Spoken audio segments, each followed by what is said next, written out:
dalam ajaran agama Islam, rukun iman dan rukun Islam merupakan pilar penting yang dijadikan sebagai pedoman hidup. Iman menurut bahasa artinya membenarkan, dan iman menurut syariat Islam bermaksud mengakui dengan lisan, membenarkan dengan hati, dan mengamalkannya dengan perbuatan. Sedangkan rukun Islam merupakan pilar yang mencirikan seorang muslim. Rukun Islam inilah yang menjadi pedoman umum seorang muslim dalam beribadah kepada Allah Subhanahu wa taala. Dengan kata lain, rukun Islam merupakan perbuatan atau amalan yang berbentuk fisik, sedangkan rukun iman adalah amalan yang bersifat batiniah atau keyakinan yang ada di dalam hati. Pengertian iman juga disebutkan dalam hadis riwayat Imam Muslim dari Umar bin Khattab radhiyallahu anhu. Pada suatu hari Rasulullah didatangi oleh malaikat Jibril. Kepada Rasulullah, Jibril bertanya, "Beritahukanlah kepadaku, apa itu iman?" Rasulullah bersabda, yang artinya, iman itu artinya engkau beriman kepada Allah, para malaikat-malaikatnya, kitab-kitabnya, rasul-rasulnya, hari akhir, dan kamu beriman kepada takdir yang baik maupun yang buruk. Yang kedua, salat berjamaah adalah salat yang dilakukan secara bersama-sama dengan dipimpin oleh imam dan dilakukan di tempat azan dikumandangkan. Salat ini dilakukan oleh maksimal 2 orang. Ketika kita melaksanakan salat berjamaah, maka pahala yang kita dapatkan setara dengan 27 derajat. Berbeda dengan saat kita melaksanakan sholat sendirian.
Yang ketiga, ketika kita berpuasa, maka kita akan mengingat kepada seseorang yang kurang mampu dari kita.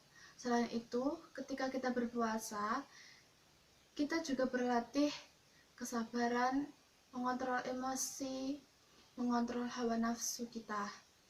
Puasa juga diartikan menahan makan dan minum dari sebelum matahari terbit sampai matahari tenggelam. Ada beberapa macam-macam puasa, yaitu puasa wajib, puasa sunnah, puasa nazar, dan puasa kafarat. Yang keempat, yang pertama, perawatan jenazah. Ketika seorang sudah dinyatakan meninggal, maka ada beberapa hal yang perlu disegerakan oleh keluarganya dalam mengurus jenazah tersebut, yaitu memandikan, mengkafani, menyolati, dan menguburkan.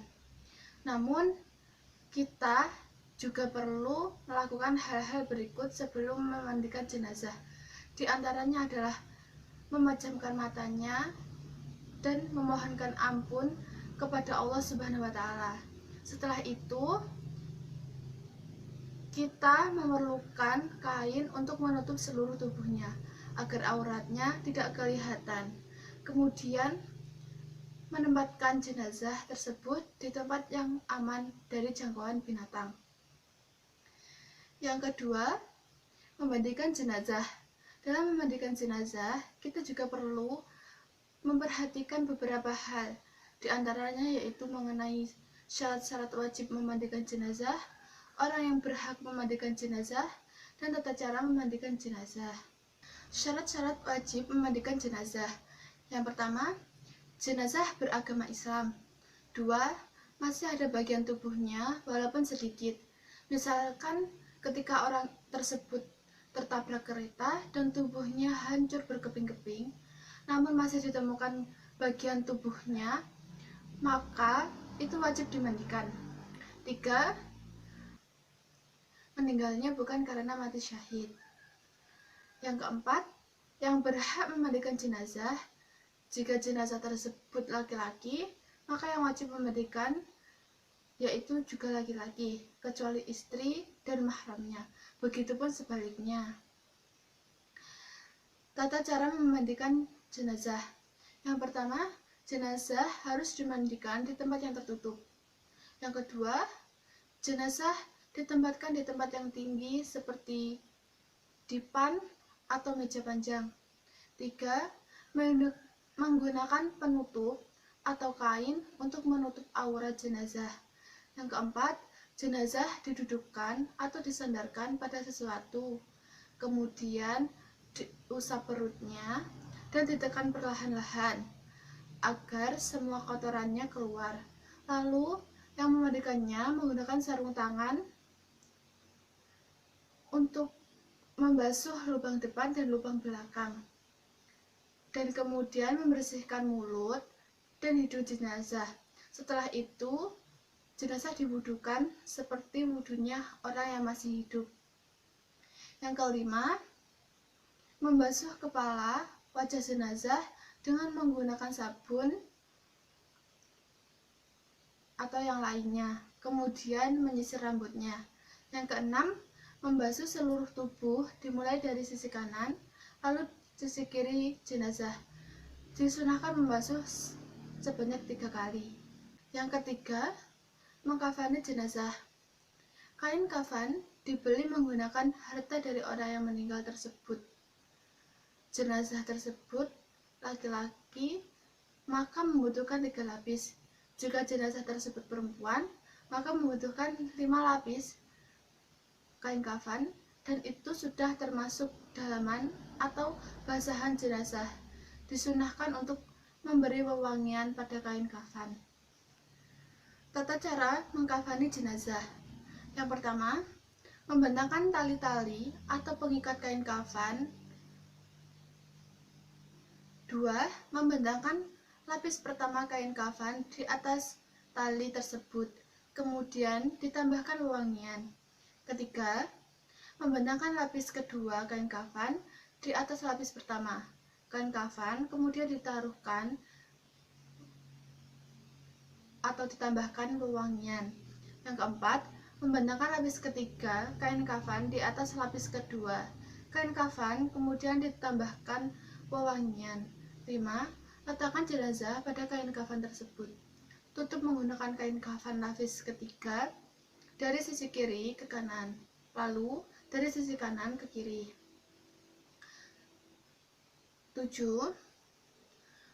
Tutup menggunakan kain kafan lapis kedua dari sisi kiri ke kanan, lalu dari sisi kanan ke kiri. 8. Tutup menggunakan kain kafan lapis pertama dari sisi kiri ke kanan, lalu dari sisi kanan ke kiri. 9. Kemudian ikat jenazah dengan tali-tali tersebut. Yang keempat, mensolati jenazah. Rukun sholat jenazah ada 8, yaitu niat, berdiri bagi yang mampu, 4 kali takbir,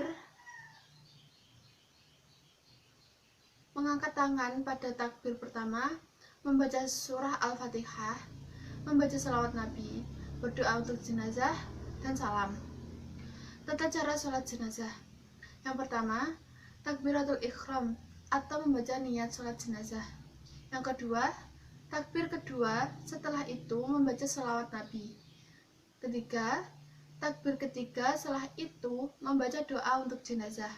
Yang keempat, takbir ketiga, berdoa dengan doa untuk jenazah dan doa untuk orang-orang yang ditinggalkannya.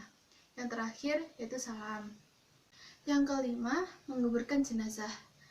Dalam hadis riwayat Bukhari Muslim, Rasulullah SAW menganjurkan agar segera menguburkan jenazah orang yang meninggal, dan lebih baik jenazah tersebut dikuburkan pada siang hari. Namun, apabila dalam keadaan terpaksa, diperbolehkan mengubur jenazah pada malam hari. Tata cara menguburkan jenazah. Yang pertama, jenazah dikuburkan ke dalam lubang yang tingginya sama dengan orang yang berdiri dan melambaikan tangannya ke atas, dan lebarnya adalah lebih dari 1 jengkal. Yang kedua, setelah itu jenazah wajib dimiringkan ke sebelah kanan dan dihadapkan ke arah kiblat. Ketiga, kemudian setelah itu disunahkan untuk membuka ikatan tali jenazah yang dimulai dari kepala. Soal yang kelima, yaitu doa ijab qabul zakat. Bismillahirrahmanirrahim. Nawaitu an ukhrija zakatal fitri an nafsi fardhu lillahi ta'ala. Soal yang keenam, teknis zikir yang dilakukan oleh Nabi Muhammad SAW adalah menghitung dengan jari dan bukan dengan bantuan alat seperti kerikil atau tasbih.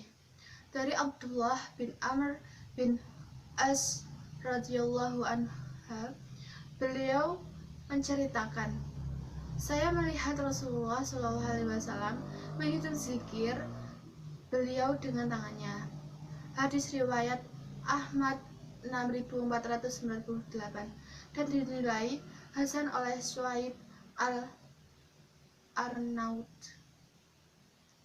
Kemudian dari seorang sahabat wanita, Yusairah radhiyallahu anha, beliau mengatakan, Rasulullah SAW berpesan kepada kami, para sahabat wanita, wahai para wanita mukminah, kalian harus rajin bertasbih, bertahlil, mensucikan nama Allah. Janganlah kalian lalai sehingga melupakan rahmat. Hitunglah dengan jari-jari kalian, karena semua jari itu akan ditanya dan diminta untuk bicara. Hadis riwayat Ahmad 27089, Abu Daud 1501, Tirmizi 3583, dan sanadnya dinilai hasan oleh Shuaib al-Arnaut dan Al-Albani. Yusairah binti Yasir al-Asyariyah adalah sahabat wanita. Beliau termasuk salah satu wanita yang ikut menjadi peserta